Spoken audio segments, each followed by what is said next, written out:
안녕하세요. 익명의 도시입니다. 만약 여러분이 살아가는 동안 돈이 가장 크게 필요할 것으로 예상되는 것 세 가지를 찾아본다면 어떤 것들이 포함될까요? 첫 번째는 집을 장만하는데 많은 돈이 필요하고요. 두 번째는 자녀와 본인의 교육에 많은 돈이 필요할 것입니다. 세 번째는 본인과 가족의 병원 비용에 많은 돈이 들어갈 것입니다. 저는 우리가 살아가는데 이 세 가지에 포함되는 비용만 국가에서 완전히 무상으로 제공해 준다면 큰 돈을 벌 필요가 없다고 생각합니다. 그만큼 이 세 가지에 많은 돈이 필요한 것이 현실입니다. 오늘은 이 중에서 집에 대한 이야기를 해보고자 합니다. 우리가 집을 구매하려면 많은 돈이 필요하죠. 그리고 집이 없다면 한국의 경우 전세로 살거나 아니면 월세 혹은 반전세에 살아야겠죠. 이것은 미국도 마찬가지입니다. 미국에서도 부동산 가격, 다시 말해 주택 가격이 엄청나게 비싸다고 합니다. 그러나 우리나라에서처럼 전세 제도가 없는 미국에서는 주택을 구매할 여건이 안 된다면 월세를 내고 임대를 해야 하는데요. 예를 들어 3에서 4인 가족 기준으로 방이 2개에 욕실이 하나에서 2개인 아파트나 주택을 임대할 경우 어느 정도의 비용이 필요할까요? 오늘은 이와 관련하여 커브드라는 미국의 도시설계와 부동산 관련 웹사이트에 3월 2일에 게재된 The Affordable Housing Crisis Explained라는 제목의 기사를 중심으로 미국의 주택시장에서의 관련된 논의를 설명하겠습니다.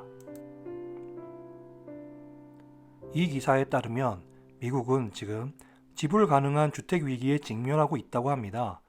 여기에서 affordable의 의미는 주 40시간 노동하는 노동자가 자신의 총 수입의 30% 이하를 주택 관련 비용, 월세 혹은 이자 비용에 지불하는 경우에 이 사람의 상태는 주거 비용과 관련하여 affordable하다고 정의합니다. 예를 들어 대한민국에서 월급이 100만 원을 받는 사람이 월세 35만 원인 곳에 거주한다면 이 사람은 unaffordable한 상태이고 affordable한 주거 상태를 위해서는 30만 원 이하의 월세 주택에서 거주해야 한다는 의미죠.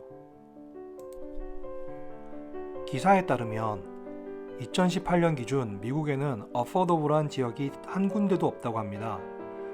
The National Low Income Housing Coalition은 2018년 주 40시간을 노동하고 최저임금을 받는 임차인들의 경우 방 2개짜리 아파트를 감당할 수 있는 지역이 미국 전역에서 거의 0개의 카운티에 해당한다는 사실을 발견했습니다. 이 지도는 2018년 기준 미국의 각 주에서 2개의 방이 있는 아파트를 어포더블한 상태로 임대하기 위해 요구되는 최저임금을 표시한 지도입니다.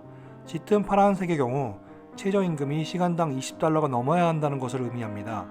다시 말해 시간당 임금이 주거를 기준으로 최저 2만 원이 요구된다는 것을 보여주는 지도입니다. 예를 들어 캘리포니아 주의 경우 시간당 최저임금은 $12이며 공정임대료 가격으로 한 개의 침실이 있는 아파트 혹은 주택을 어포더블하게, 다시 말해 수입의 30% 미만으로 임대료와 부대 비용으로 지불하기 위해서는 한 주에 91시간을 일해야 합니다. 좀 더 자세히 표를 설명하면 최저임금, 시간당 $12를 받는 사람의 경우 어포더블한 임대료는 월 $624이며 캘리포니아의 임대인들 중 평균 월급을 받는 임대인들의 경우 그들의 어포더블한 임대료는 $1185입니다. 그러나 캘리포니아 전역의 공정 임대료는 침실이 1개인 아파트의 경우 월 $1,422, 침실이 2개인 경우에는 $1,804에 해당합니다. 추가적으로 2018년 기준 주요 도시의 침실이 2개인 아파트의 월 평균 임대료를 살펴보면 샌프란시스코가 $3,170, 샌디에고가 $2,068, 로스앤젤레스가 $1,791입니다.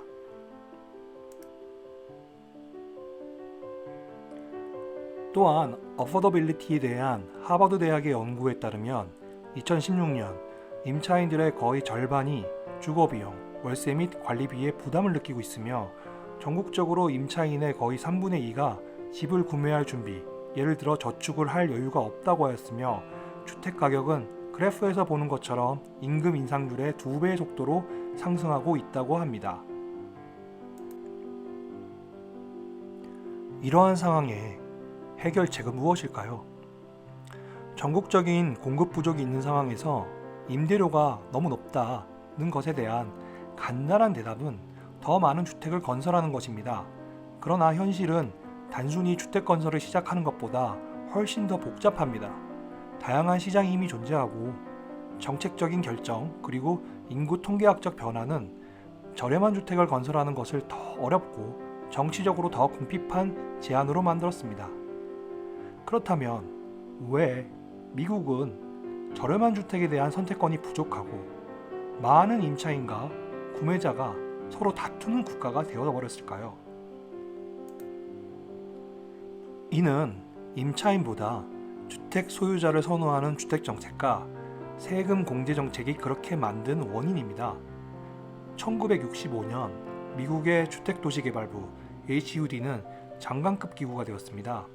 존슨 행정부는 연방복지 프로그램과 주택 보조 프로그램을 통하여 빈곤과 인종적인 부정의의 효과와 싸우기 위해 해당 부서를 이용했습니다. 그러나 이러한 비전은 존슨의 후계자들에게 이어지지 않았습니다. 닉슨 행정부는 공공주택 건설에 지불 불가 모라토리움을 선언하였고 레이건과 클린턴 행정부는 본질적으로 기존의 공공주택 건물을 대체하는 수준으로 공공주택을 유지하였으며 레이건 행정부는 임대 보조 프로그램을 축소하였습니다. 연방정부는 지속적으로 중산층과 중상류계층의 주택 보유자들에게 보조금을 지불해왔습니다. 이 그래프는 2020년 기준 연방정부가 주택 관련 프로그램에 어느 정도의 예산을 사용하는지를 보여주는데 이 그래프에서도 주택담보대출 이자 공제에 대해 가장 높은 연방 예산을 지출하고 있다는 것을 보여주고 있습니다. 이러한 지출은 모든 임대 보조금과 공공주택 자금보다 많고 임대자가 전혀 혜택을 보지 못하기 때문에 중산층과 부유층에게 이익이 대부분 돌아가고 더 값비싼 주택일수록 보유자가 더 많은 이득을 본다는 것을 의미합니다. 이와 더불어 노동과 원자재의 비용 상승은 저렴한 주택을 건설하는 것을 어렵게 하고 있습니다. 이 그래프는 건설용 원자재의 가격 상승을 보여주는데 노동통계국은 2008년 금융위기 이후에 23.9%의 생산자 물가지수가 상승했다는 것을 보여주고 있으며 이러한 지수는 작년에 일부 변동이 있었지만 여전히 높은 수준을 유지하고 있습니다. 또한 목재 가격만 최근에 몇 년 동안에 크게 변동했는데 2008년에는 목재 가격이 2배가 넘게 상승했다고 합니다. 목재는 주택 건설 비용의 5에서 10%를 차지하고 목재 가격의 상승은 부분적으로 미국과 캐나다 사이에 수십 년간 지속된 무역 분쟁의 결과물이라고 합니다. 저렴한 주택은 전국적인 NIMBY, Not in my backyard 문제로 고통받습니다. 제한적인 지역지구제 코드는 종종 수요가 상승함에도 주택 공급을 억제하기 위해 새로운 건설과 종종 밀도화를 제한하는 데 효과적인 도구입니다. 새로운 건물의 높이를 제한하거나 대형 아파트 건물이 최소한의 주차 공간이 필요하다고 결정하는 것을 통해 신규 주택 건설을 더 어렵고 더 비싸게 만듭니다. 이러한 유형의 규제의 급격한 증가와 더불어 거주자와 토지 소유자 사이에 그에 상응하는 내 뒷마당에는 없다, Not in my backyard 혹은 님비 정서도 증가하고 있습니다. 자산 가치를 증가시키고 주택 비용을 추구하고 노동자들이 일자리가 집중되어 있는 빠르게 성장하는 지역으로 이주할 기회를 제한하는 것을 통해 주택 공급 부족으로 인한 집값이 오르게 되는 현 주택 소유주들에게는 이것이 유익하지만 이러한 관행은 경제에 악영향을 미치고 있습니다. 앞서 설명한 님비와는 달리 신규 주택 개발에 우호적이거나 혹은 임비, Yes in my backyard에 의해 추진된 노력은 앞에서 설명한 주택 건설을 억제시킨 절차의 합리화, 주차 요건의 제거, 대중교통 중심의 개발을 장려하고 더 고밀도의 프로젝트를 허용하는 지역지구제 법을 바꾸는 것을 포함합니다. 이러한 임비운동이 탄력을 받으면서 오레곤주와 시애틀에서 업조닝이 통과되었고 다른 도시들과 지역들은 유사한 조치를 고려하고 있습니다. 또한 저렴한 주택은 교통의 문제이기도 합니다. 임대료와 주택가격의 상승은 저소득층과 중산층 가구가 도시 외부, 교외 지역으로 이주하도록 하였으며 교외 지역에서의 낮은 주거 비용은 증가하는 교통 비용으로 상쇄되고 있습니다. 이러한 교외화는 중산층 노동자들이 대중교통 시스템이나 긴 차량 통근에 의존해야 한다는 것을 의미합니다. 스프롤과 강력한 대중교통 체계가 부족한 애리조나주 피닉스를 예로 들어보겠습니다. 소득 수준에 무관하게 피닉스의 주민들은 수입의 거의 50%를 주택과 교통비로 소비하고 있습니다.